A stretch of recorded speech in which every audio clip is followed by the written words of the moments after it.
마라넬로의 소식에 따르면 2026년 페라리는 새로운 차량 조립 부분에서 약간의 지연이 발생했으며, 따라서 페라리는 잃어버린 시간을 만회하기 위해 노력하고 있습니다. 이로 인해 시즌 초반의 중요한 데이터도 미뤄졌습니다.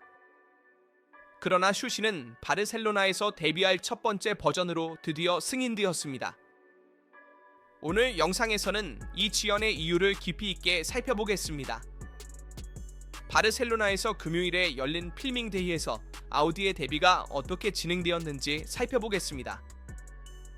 파워 유닛과 관련된 몇 가지 기술적 세부사항, 그리고 올해 근본적으로 변경된 디퓨저 영역, 브레이크 및 냉각 부분에 대해서도 이야기해야 합니다. 여러 기술적 주제가 많습니다.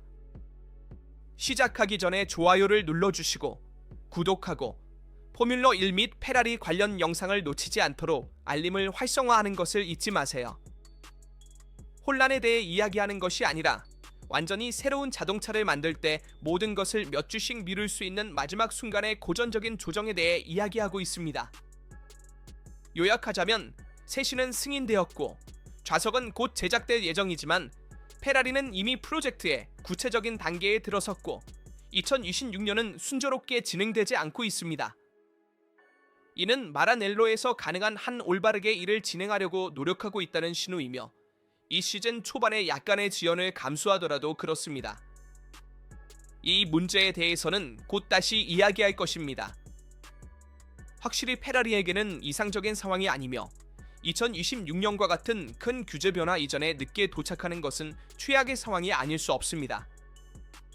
게다가 반대편에서는 메르세데스가 규정의 한계를 넘어서는 엔진으로 강하게 밀고 있습니다. 레드불은 포드와 함께 자체적으로 개발할 엔진과 관련하여 내부에서 완전한 혁신을 이루어야 합니다. 또한 로랑 메크퀴에가 작년 중반에 팀에 합류한 이후 팀을 이끌고 있는 조직 관리와 관련해서도 마찬가지입니다. 다른 폭팀들은 혁신을 이루거나 프로젝트의 한계를 시험하고 있습니다. 페라리는 약간 늦게 도착했지만 제 생각에는 기술 프로젝트를 극대화하고 싶어 하기 때문입니다. 그래서 조립 부분이 이로 인해 지연되었습니다. 모든 구성 요소는 트랙에서 최고의 성능을 발휘하기 위해 마지막까지 검증되어야 합니다.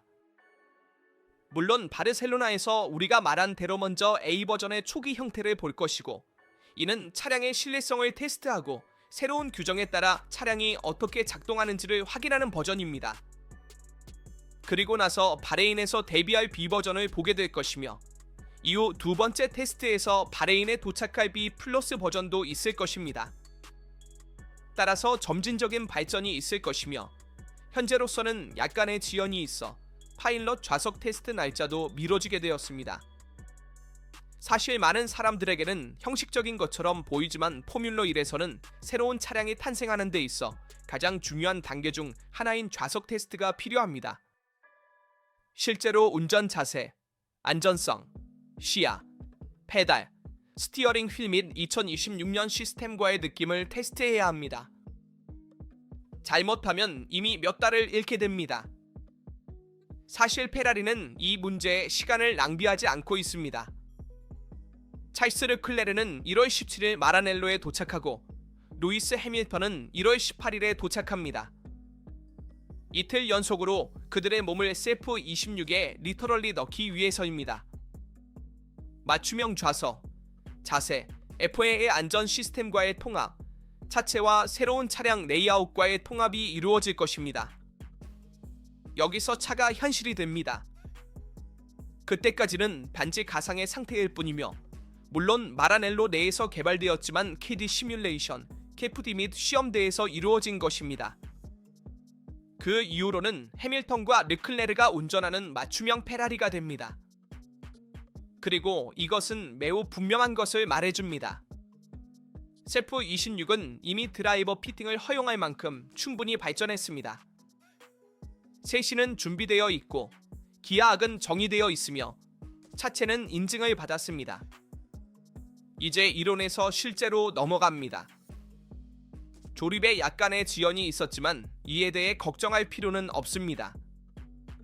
그동안 두 드라이버는 바르셀로나와 바레인의 첫 테스트를 대비하여 새로운 차에서 계속 작업할 것입니다. 그곳에서 우리는 페라리의 2026 프로젝트가 잘 시작되었는지 아니면 문제를 숨기고 있는지를 처음으로 보게 될 것입니다. 그러나 정치적이고 기술적인 신호는 매우 강력합니다. 페라리는 공식 발표를 기다리며 전 세계에 자신의 차량을 보여주고 싶어 합니다. 그들은 미리 공개하지 않으며 최고의 차를 만들기 위해 마지막 순간까지 기다리기를 원합니다. 2026년은 일반적이지 않은 시즌이 될 것이며 새로운 규제 주기의 시작에 다소 비정상적인 시즌이 될 것입니다. 이는 완전한 혁명입니다. 새로운 셰시, 새로운 공기역학, 새로운 파워 유닛, 새로운 철학. 따라서 가능한 한 최선을 다해 출발해야 합니다. 페라리가 최고의 차를 개발하기 위해 많은 집중을 하고 있다면 초기 일정에서 예상보다 더 많은 시간을 활용하여 자신의 모노포스트의 최상을 얻으려는 것입니다. 한편 우리는 이미 촬영일에 출전한 아우디가 자동차의 라인을 보여준 것을 보았습니다. 그리고 자동차가 트랙에서 어떻게 작동하는지, 기계적 관점에서도 어떻게 나타나는지를 알 수 있습니다. 아우디의 첫 번째 진정한 신호는 파워 유닛의 점화와 함께 도착했습니다. 아우디는 이를 상징적인 이벤트로 거의 의식처럼 발표했습니다. 이는 포뮬러1 그랑프리에서 브랜드의 공식적인 입장을 나타내는 엔진의 첫 번째 신호입니다. 뒤에는 비노토와 윌포닛이 팀이 의도한 명확한 커뮤니케이션 선택이 있습니다. 아우디가 단순히 존재하기 위해 여기 있는 것이 아니라 공식 팀으로서의 정체성을 구축하기 위해 여기 있다는 것을 이해시키기 위해서입니다. 그리고 진짜 중요한 것이 도착했습니다. 바르셀로나에서 FIA가 허용한 200km의 촬영일, 먼저 훌켄버그가, 그 다음 보르펠레프가 주행했습니다. 데모 타이어, 닫힌 문, 타이머는 없지만 완전히 새로운 자동차를 검증해야 하는 팀을 위한 방대한 양의 데이터가 있습니다. 여기서 핵심 포인트가 있습니다. 우리가 본 아우디 RS26는 진정한 최종 아우디가 아니라 실험 차량입니다. 이것은 기본적인 단일 좌석 차량으로 파워 유닛을 작동시키고 냉각, 진동, 세시 엔진 통합, 공기 흐름 및 하이브리드 시스템을 검증하기 위해 제작되었습니다. 놀라움을 주기 위한 것이 아닙니다. 실제로 혁신적인 차량을 기대했던 사람들은 실망했습니다. RS26은 의도적으로 단순하며 서스펜션은 앞뒤 모두 푸시로드 방식입니다. 즉, 2026년에 대부분의 팀이 사용할 솔루션입니다. 카울링된 암이 없고 흐름을 유도하기 위한 극단적인 솔루션도 없습니다. 중립적인 플랫폼입니다. 앞날개는 2026년 규정을 따르지만 아우디는 이미 작은 기지를 시험해 보았습니다. 측면 패널에는 공기를 앞바퀴 바깥쪽으로 밀어내어 공기 흐름을 정리하려는 시도가 있습니다. 실험 차량에서도 공기역학이 결코 무시되지 않는다는 신호입니다. 앞부분 아래에는 앞쪽 액티브 윙의 유압 시스템을 수용하는 유명한 구조가 보입니다. 이는 2026년의 큰 혁신 중 하나가 될 것이며 직선과 곡선 모두에서 움직이는 날개입니다. 하지만 가장 흥미로운 부분은 뒤쪽입니다. 사실 아우디는 파워 유닛의 냉각에 많은 주의를 기울였습니다. 측면 공기 흡입구 외에도 V6 엔진 위에도 라디에이터 팩이 있습니다. 내부에는 삼각형 봉적 흡입구가 있습니다. 번역하자면 아우디는 공기역 각적 효율성이 더 필요할 때 측면을 슬림하게 만들 수 있는 가능성을 남겨두었습니다. 냉각을 저해하지 않으면서 말이죠. 이는 미적이지 않고 지능적인 아키텍처입니다. 그리고 두 가지 생각할 만한 세부 사항이 있습니다. 첫 번째는 RS26이 약간의 레이크를 가지고 있는 것처럼 보인다는 점입니다. 즉, 후면이 앞부분보다 약간 더 높습니다. 2022년의 철학은 아니지만 그렇다고 해서 평평한 차도 아닙니다. 이는 아우디가 바닥을 가능한 한 공격적으로 활용하려고 하고 있다는 신호입니다. 두 번째 포인트는 비율이 차량의 최대 휠베이스인 3400mm보다 짧을 수 있음을 시사한다는 것입니다. 만약 그렇다면 이는 단 하나의 의미만을 가집니다. 바로 중량 절감입니다. 중량이 모든 팀에게 악몽이 될 규정에서 짧은 차량은 엄청난 이점입니다. 요약하자면 아우디는 바르셀로나에 쇼카를 가져온 것이 아닙니다. 4바퀴 달린 시험대를 가져왔습니다. 그리고 포뮬러1에 진입하는 팀, 공식 제조사에게는 2026년까지 환상과 놀라움 없이 도달하기 위해 해야 할 정확한 일입니다. 우연히도 아우디는 앞쪽의 푸시로드를 선택하여 아웃워시 효과를 더욱 강조하려 했습니다. 즉, 차량 외부로 공기 흐름을 밀어내는 것입니다. 이는 연맹의 규정이 제한하려고 하는 부분으로 특히 올해, 이번 시즌에는 더욱 그렇습니다. 왜냐하면 분명히 벤툴이 채널이 없기 때문에 바닥에서 공기역학적 하중이 발생하지 않기 때문입니다. 팀의 목표는 차량 상단의 다운포스를 개발하려고 노력하는 것이며 따라서 규정의 한계에서 다양한 솔루션을 보게 될 것입니다. 앞날개뿐만 아니라 디퓨저 근처의 후면에서도 바퀴와 디퓨저 사이에 다양한 공기역학적 구성 요소와 여러 종류의 플랩이 있어 공기를 차량 외부로 유도하여 뒤따르는 차량에 도달하게 하고 따라서 아웃워시 효과를 만들어 공기역학적 다운포스를 극대화하며 차량의 와류를 강조하거나 줄이는 데 성공합니다. 이렇게 해서 공기역학적 다운포스를 강조하고 이러한 부정적인 와류를 뒤따르는 차량으로 유도하여 타이어 소모를 증가시키고 공기역학적 불안정성을 초래합니다. 이것이 아우디가 푸시 로드 시스템을 통해 개발하려고 했던 것이며 이 시스템은 여러 팀에서도 사용될 것입니다. 아우디에게 이것은 실험실에서의 차량이며 서로 매우 극단적인 다양한 솔루션을 테스트하는 것이 옳습니다.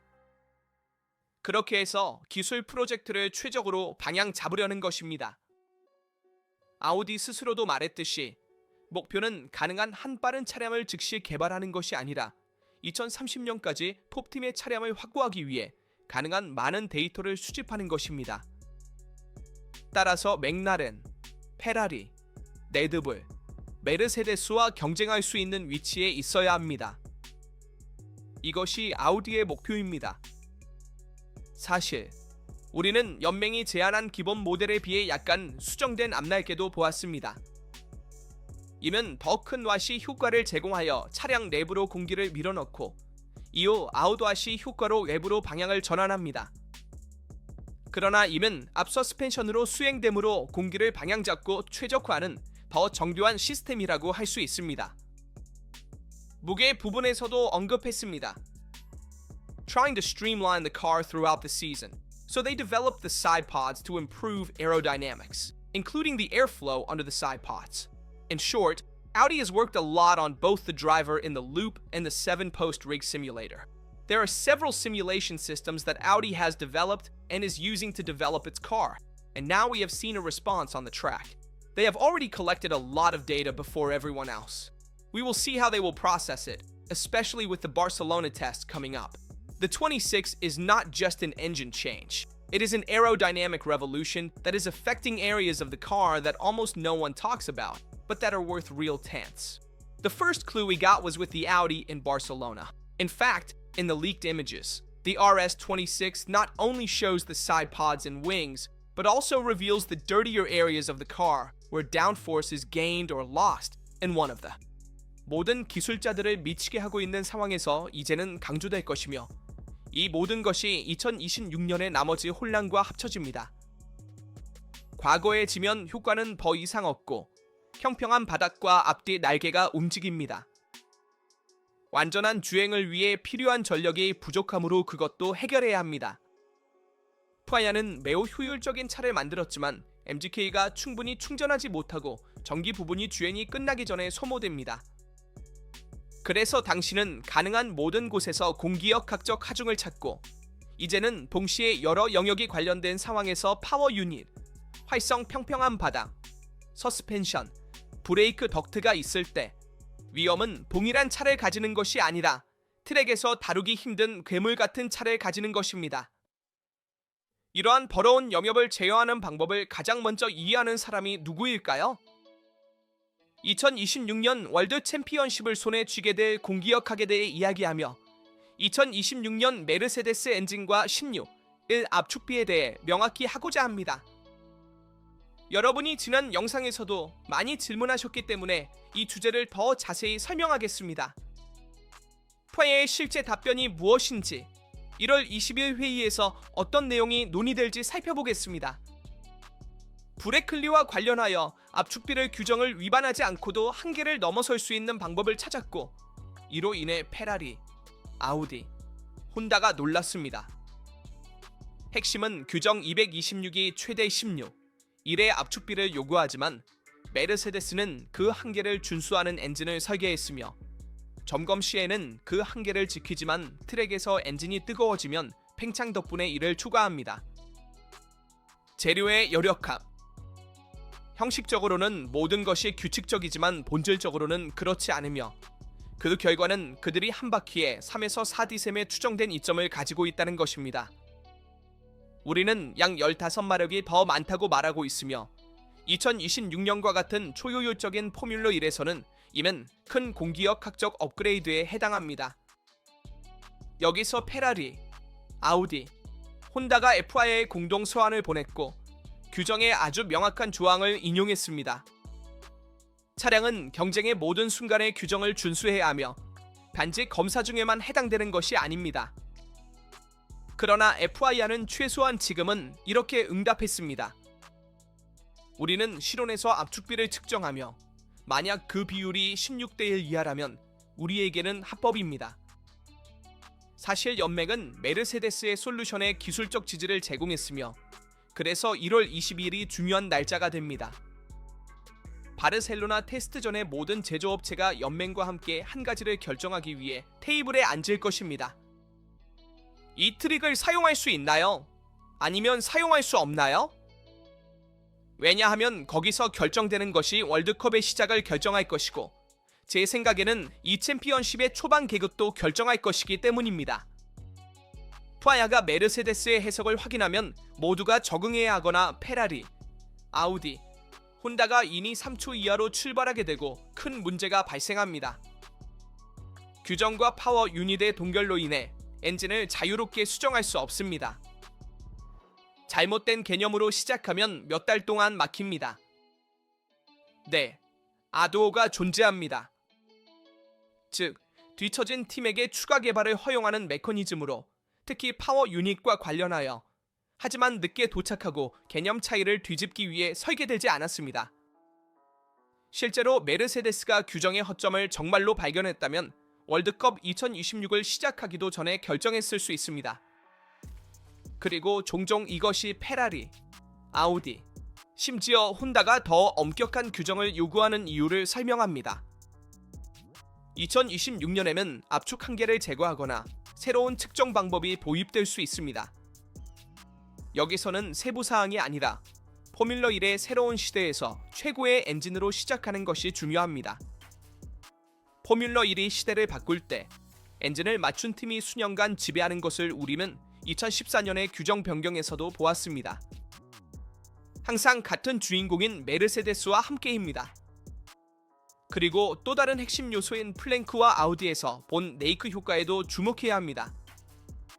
다른 팀들도 평평한 바닥을 가지고 있기 때문에 네이크 효과를 다시 활용할 수 있습니다. 따라서 차량 위의 공기역학적 효율성과 공기역학적 하중을 극대화하는 데 집중하고 있습니다. 그래서 최근 몇 년 동안 네이크 효과에 대한 멘토이자 스승 역할을 한 레드불이 이 시스템을 재사용하는 모습을 다시 볼 수 있을 것입니다. 하지만 플랭크의 소비에도 주의해야 합니다. 실제로 2026년의 경주 후 팀들을 떨게 만들 요소가 있다면 엔진 외에도 차량 바닥이 될 것입니다. 더 정확히 말하자면 플랭크입니다. 푸아야는 2026년 새로운 규정으로 포뮬러 1의 마지막 큰 회색 지대 중 하나를 폐쇄하기로 결정했습니다. 차량을 더 낮고 공격적으로 작동시키기 위해 패드를 희생할 수 있는 가능성입니다. 그리고 그것을 잔인하게 시행했습니다.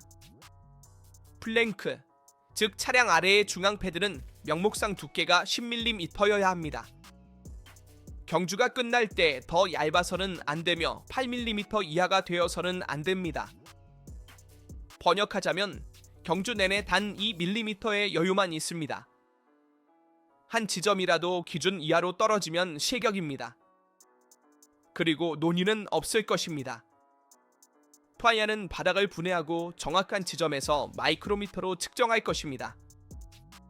당신은 한계 내에 있거나 밖에 있습니다. 작년 라스베이거스에서 맥라렌과 함께 2대의 맥라렌이 실격된 것을 기억하듯이 말입니다. 그러나 진짜 폭탄은 또 다른 것입니다. 2026년에는 플랭크의 앞부분에 금속 스키드가 필수로 장착되어야 합니다. 더 이상 천천히 소모되는 수지와 나무만 사용됩니다. 앞쪽에는 티타늄이나 강철이 있어야 합니다. 그리고 왜 이렇게 극단적인 결정을 내렸을까요? 과거의 일부 팀들이 페라리가 잘 알고 있는 것처럼 의도적으로 스키드의 앞부분이 소모되도록 방치했습니다. 그렇게 되면 차의 레이크가 더 커지고 각도가 더 커지며 하중이 더 증가하지만 정적 검사에서는 불법으로 보이지 않았습니다. 이제는 더 이상 그렇게 할 수 없습니다. 금속은 용서하지 않습니다. 아스팔트에 너무 많이 닿으면 소모되지 않고 불꽃을 일으키며 자주 남아 있습니다. 그래서 낮게 주행하면 플랭크 뒤쪽이 순식간에 2mm를 소모합니다. 그리고 여기서 바닥이 시한폭탄이 됩니다. 왜냐하면 그 뒤에는 재료 선택이 있기 때문입니다. 프라이아는 2가지 옵션만 허용합니다. 경량의 내구성이 뛰어난 티타늄, 그리고 우리가 트랙에서 보는 화려한 불꽃을 일으킵니다. 그리고 더 무겁지만 더 단단한 스테인리스 스틸입니다. 팀은 어떤 재료를 어떤 부분에 사용할지 트랙에서 선택해야 합니다. 더 적은 무게를 원하나요? 타이타늄을 사용하세요. 더 높은 내구성을 원하나요? 강철을 사용하세요. 하지만 모든 선택은 타협입니다. 그리고 또 다른 기발한 세부사항이 있습니다.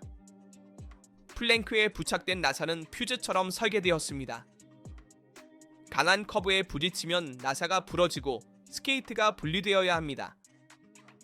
바디를 부수지 마세요. 이것은 단 한 가지를 말합니다. 프라이아는 바닥과의 격렬한 접촉을 예상하고 있습니다. 그리고 이것은 2026년 포뮬러 1을 더욱 극단적으로 만듭니다. 이제 팀은 가능한 한낮게 주행하려고 할 것입니다. 평평한 바닥으로 하중을 생성하기 위해 그들이 단 2mm만 있다는 것을 알고 있습니다. 순위에서 제외되기 전에 실제로 2026년의 모든 경주는 실격 위험이 있는 경기입니다. 그리고 땅의 높이를 잘못 설정한 사람은 0.2초를 잃는 것이 아니라 모든 것을 잃습니다. 따라서 팀은 플랭크에 대해 신중하게 작업해야 합니다. 더 낮게 달리기 위해 노력해야 합니다. 더 큰 레이크 효과를 가질 수 있습니다. 평평한 바닥이 있기 때문에 이 점이 있을 수 있습니다. 하지만 동시에 플랭크에 다른 재료가 있어야 합니다. 너무 낮게 가지 않도록 더 주의해야 합니다. 너무 많은 스파크를 발생시키지 마세요. 왜냐하면 플랭크를 사용하여 너무 낮게 가면 스테인리스 스틸과 티타늄으로 된 경우 스키가 많이 마모될 수 있습니다. 그리고 연맹에서 허용하는 2mm 구역을 벗어날 위험이 있습니다. 그래서 2025년에 이미 보았던 문제를 다시 겪을지 볼 것입니다. 즉, 많은 팀이 낮게 주행하고 실격 위험에 처해 있습니다. 아니면 팀들이 적절한 타협점을 찾으려고 할 것입니다. 우리가 말하지 않는 한 경주에서 실격으로 이어질 것입니다. 비디오에서 다룬 모든 주제에 대한 여러분의 의견을 댓글로 알려주세요. 페라리가 조립이 지연되고 있는 것부터 시작하여 쉿 테스트, 바르셀로나에서 실험 차량으로 트랙에 나선 아우디에 대해 다이나믹 로딩이 처리되는 다양한 지역에 대해서도 파워 유닛과 메르세데스에 대한 이야기. 항상처럼 좋아요를 눌러주시길 기억해주세요. 구독해주세요. 알림을 활성화해주세요. 어떤 비디오도 놓치지 않기 위해서 포뮬러 1과 페라리에 관한 주제로 여러분의 마음과 모든 지원에 감사드립니다. 여기서 저희는 모두입니다. 다음 비디오에서 뵙겠습니다. 다이나믹 로딩이 처리되는 다양한 지역에 대해서도 파워 유닛과 메르세데스에 대한 이야기. 항상처럼 좋아요를 눌러주시길 기억해주세요. 구독해주세요. 알림을 활성화해주세요. 어떤 비디오도 놓치지 않기 위해서